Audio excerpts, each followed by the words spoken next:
Music by Kundan Das.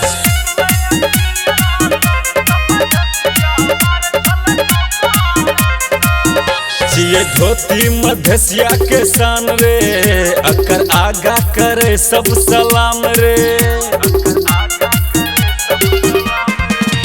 जिए धोती मधेसिया के शान रे, अकर आगा करे सब सलाम रे।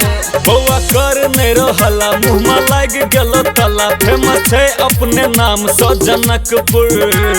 जितले NPL आसान सो जनकपुर, मारे चल छक्का हो शान सो। जितले NPL आसान सो मधेसिया, मारे चल चौका आराम सो।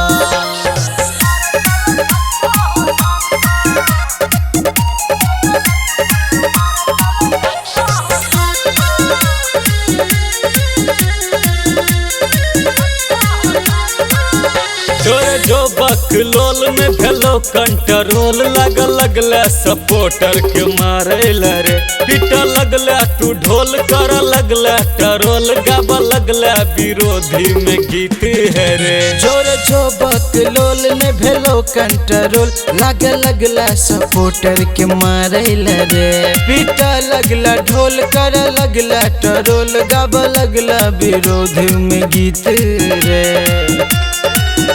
अब देखले मधेसिया के पावर, काठमांडू में गर दिल को टावर।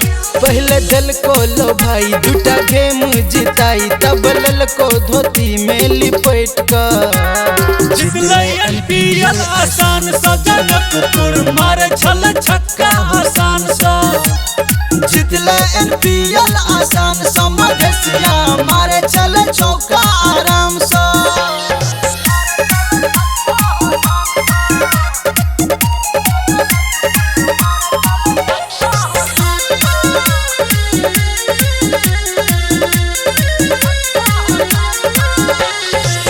की बिगड़ते सभे उ संभरते, मैया जानकी के आशीर्वाद छे।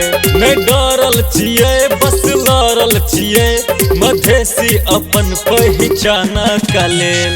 के की बिगड़ते सभे उ संभरते, मैया जानकी का आशीर्वाद छे। न डरल छिए बस लड़ल छिए, मधेसी अपन पहचान का लेल। ही तू मधेसिया के टारगेट, बोल का धोती बउआ रे कर बे। बाबुली है न पंगा ने तो भौजे तो दंगा, याद रखी है तू आगू ध्यान सो। जितले NPL आसान सो जनकपुर, मारे छल छक्का हो शान सो। जितले NPL आसान सो मधेसिया, मारे चल चौका आराम सो।